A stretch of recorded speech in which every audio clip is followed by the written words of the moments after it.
What you say, my people? It's your boy Jason out here, man. Welcome to the Bala Show, fam. Come on, my people, bruv. On a level, I haven't really done the past two reviews as well, so I'm just gonna put it in one because performances was pretty much the same, you know. Arsenal 2, Fulham 1, and also Arsenal 2, Aston Villa 1 as well. Come on, bruv. It's been a mad week. I just want to review that whole week itself, you know. We came to the Fulham game with actually three games in the spin, and you know what? It seems the mood on the in the stadium looks very like electric. You know, I got the last minute ticket to Fulham as well, and you know what? It's good to see it was like money worth going, man. Money worth going, and because the atmosphere was absolutely electric, fam. The Emirates was electric, fam. I just never seen that from the crowd before, man. On a level, like whenever I went to the Emirates, like back in the day, like it's always been silent, bro. And yeah, I mean, like times has changed, and the mood in the stadium has changed, and you know what? Hats off to the boys, you know. Hats off to the boys. I need to say this, you know. You guys stuck up to the plate, and gave the performance that we needed, and the 3 points that is needed as well. And bro, we literally delivered. We delivered, fam. We absolutely delivered, against Fulham. I know it's Fulham Football Club, but you know what? They took points from Liverpool. They were before the game against us. They were unbeaten as well with a win and two draws. They're having a decent season so far, and it's good to see. A newly promoted team coming up into the Premier League. Show some fight and passionate. But yeah, man. But on a level, so I just want to go into the game as well. Like with the game itself, we pretty much dominated the game. We peppered the game. Like from first minute, and you know what? We had so many chances. Like we had so much chances, and you know what? It got to the point where it kind of got frustrations. I was stressed, fam. I was absolutely stressed. Like, how come we can't even put any chances away? But it was so annoying, bro. I was like, why can't we put these kind of teams to the sword? Because by the end of the day, for example, currently we're challenging at the moment, and you know what, goal difference is a massive thing. And against Man City actually scores goals left, right, center with Haaland coming into the frame, and that's gonna decide that, bro. But on reality terms, I don't think we're gonna be in the title chase anyway. But we will see actually.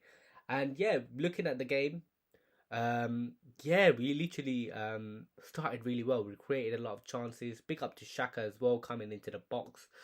Gabriel Jesus is a constant threat in the penalty box as well, a nuisance for the defenders. And you know what? We started well. We created a lot of chances, hatful of chances, and I just wanted to know when would the first goal will come. And then coming on to the second half, actually, Mitrovic actually opened the scoring, and that was Gabriel Magalhaes' mistake. What was he doing, fam? I was thinking about what was he doing. Like, it's flipping bollocks, bro. It's shambolic. It's a disgrace. And conceding like goals like this, man, time after time, it's just like it's getting ridiculous now, man. We need to be a bit more disciplined. And you know what? I fully thought I was so stressed out into the stadium. I was like, "Yo, please, Arsenal, do not let me down." And when you're 1-0 down, and under Arteta, we only won like one game, last season, and that was against Wolves. And I said to myself, man, this is get done and dusted, bro. We're nowhere near gonna come back, and all these things. I was just like, "Yo, this is game over, fam." But then again, Mr. Martin Bloodclot Odegaard stepped up as well. It's made it 1-1. Made it, what a goal it was, but it was a deflection. It was a mistake from Bernd Leno. But yeah, fam, it was even then, bro. I was like, yo, we're peppering them, bro. We're peppering them, and you know what? And Fulham had quite a few chances to win the game as well. Tete had a shot as well. Mitrovic again being a nuisance, a physical presence. He's always a threat, and that's what I would actually take him at Arsenal as well. He's a constant menace. People say that he's only like does it in the Champions League, Championship, but never does it in the Prem. But I disagree. He's actually scoring goals at the moment. He's still a quality striker, and you know what? He's big and imposing, and that's what actually if we do add to our squad as well, he's like a perfect addition to our squad. to play alongside Jesus or coming off from the bench, to add that different option. But you know what? The team actually showed fight and courage. Previous years it would have been a capitulation thing. The mentality would have been dropped. But the lads has showed mentality here and there. We got the job done, lads. And you know what, man? Impressive things. Impressive things. It's good to see. Good to see the team's doing well. And you know what, man? Long may it continue. And also, and on the 85th minute, Gabriel just scored a scrappy goal. It was a mad thing. I was celebrating, fam. I'm telling you, I was literally on my case, bro. It's just mad. I was like, yo, I lost my voice as well. And then, yo, it was just a crazy moment, like madness, fam. What a header and what a performance as well from the team. And that is so impressive how you see the team actually bounce back, after a goal down. We saw quite a few moments in the previous games against Leicester as well. It's good to see. It's really good to see, But yeah, what a win it was. I just felt like, I think Thomas Partey made a big difference, not there. I mean, we weren't looking like ourselves a little bit, and if it was Thomas Partey there, it would have been a little bit of a difference, if you know what I mean. It would have been a bit more clinical, a little bit more fluid, that transition from defence to attack as well. But yeah, all is done. That's another 3 points. That's four wins in a row. Good, all good games. And we move on to Aston Villa on Wednesday, bruv. This game, I actually was not going to watch it because of Cobra, Tamil movie, actually. And you know what? But then again, thank God it was cancelled, actually. Thank God it got cancelled. So I watched it on literally while I was walking on a level. I watched the whole game while I was walking and while I was out. So, because Arsenal is one of my priorities in my life, because I love this club. But yeah, moving on to Aston Villa. Arsenal 2, Aston Villa 1. Obviously, 5 games in a row. Looking good. First half, it was like the best first half I've seen. Absolutely dominant pressing. Jesus, with the goal as well, opening the scoring with 1-0. And you know what? We have created a lot of chances, through Odegaard. Xhaka played really well as well. And I just wanted to give a special mention to William Saliba once again. Tidying up the defence, keeping the defence a little bit more disciplined. Man, life is good as an Arsenal fan at the moment, man. I'm enjoying everything I'm seeing. Looking at the performances, this is what I actually wanted, fight, determination, passion in the pitch, the players has shown that. And but at the same time, I felt like Saka was a little bit quiet once again. Even in the Fulham game, he seemed really quiet. I don't know what's happening with him. Maybe he should get a rest. Maybe should try a bit more Marquinhos as well, as we haven't really bought a right winger, which we should have. But, Marquinhos could be another option. That's what I'm saying. And, yeah, man. Obviously, we were 1-0 up until half-time. I know, looking at half-time, I felt like we should have scored 4, 5, 6 goals, Like, Villa was there for the taking as well. Steven Gerrard's about to get sacked. And they're in poor form at the moment and disarray. And, you know what? Yeah, we could have got the job done, but Arsenal was Arsenal. We make it difficult for ourselves, and just like the Fulham game, we dominated as well. We had shots on goal, but Villa equalised through Douglas Luiz with that corner, and I was like, "What the hell, Ramsdale's doing? Like, what is going on?" But then again, immediately, like other games this season, we basically responded back really quickly with Gabriel Martinelli, and you know what, this boy is actually improving season after season. And this season, and my criticism is that for him, why is he not scoring that many goals? Like, why is he not scoring that many goals? But then again, he actually stepped up this season, scoring 3 goals already in 5 games, which is good to see. It's good to add goals to the game, and he also bonds really well with Gabriel Jesus. You can see how they play together via Brazil and via with Arsenal as well. And mad thing, man, I can't lie, I'm impressed.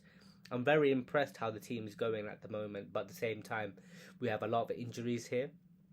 We should have brought in a centre midfielder. We should have brought in a right winger. We should have brought in a backup striker because Eddie's not good enough. I mean, to be fair, shout out to Eddie, actually. He actually made a difference in the Fulham game as well, bringing that energy to the crowd. After that, there was a lapse where during the game, at the Fulham game, it was like, we were like really slowly, and Fulham were slowly beginning to get into the grips of the game. And then I feel like when Arteta brought Eddie on, it was just like the right change. And you know what, man, it's good to see how he's actually working. Good to see him on the pitch actually, even though I didn't really. I wanted him to go this summer, but you know what, he actually I wouldn't say changed my opinion, but he's trying to prove us all wrong. But he needs to add goals to the game as well. He needs to add. It's just not the overall game. As a striker, your job is to score goals. And yeah, man, on a level, it was 5 straight wins. It's a superb performance against Aston Villa as well. We could have killed the game off earlier, and if it was a better team, like a United, who we're playing on Sunday, then we would have lost. But then again, the team showed fight, commitment, spirit. There's a lot of things, but I'm so gutted. I'm so annoyed, and that we haven't signed a midfielder, and we're in a midfield crisis against United as well, with Thomas Partey and El Neni out for the team as well. So it's just not. Maybe live in the moment. We have to celebrate. We're top of the league. Like, never expected it. But at the same time, I'm calming myself down because I know reality is going to hit us really soon, where squad depth will be an issue. Like last season, like Edu hasn't really learned his lesson. And he's all day on deadline day he's been sucking his daughter's toes, bro. His peak, bro. We bidded like 25 million for Douglas Luiz. We only chased him for like that's the only player that we've been chasing. But other teams are doing other exceptional jobs. Where Liverpool already signed Arthur, Chelsea have already signed Zakaria. We just need to sign a midfielder, like on a level. We need to fill the players. We need to fill that bench because that bench looking trash. I can't lie. I'm not gonna lie. That bench is looking trash, and we need to improve as a squad as well. Overall, as a squad, we're not good enough to challenge the league. But you know what? Our first 11 is actually really decent. But we should be aiming a bit more higher. All I want is I want my team to aim higher, and I want ambition from the squad as well. And you know what? It was the transfer window. I felt like it was it's a good transfer window, but I felt like we felt short in different positions, and I felt like we haven't really strengthened the positions that we actually needed. A CDM, a CM, a right winger as well, a right back. We say Tomiyasu and Ben White are not right backs. I don't care what people say. But yeah, it is what it is, and we needed another striker as well. Like I wanted a Tony, I wanted Mitrovic, I wanted Patrick Schick. But this is Arsenal for you, man. They tickle you first, and then they shove our hopes up our arse, bruv. That's what it is, bro. This is why I get pissed off. But you know what, man? So far, so good. We got Man United next. Let's do this, guys, bruv. Prove me wrong. That's all I want. But yeah, I'm done for the video, fam. I hope you really enjoyed the video. Make sure you like, make sure you subscribe, and make sure you share the content as well, man. Hit the bell button for notifications as well, my G's. Take care, goodbye, and God bless, fam. I'm out. Cheers.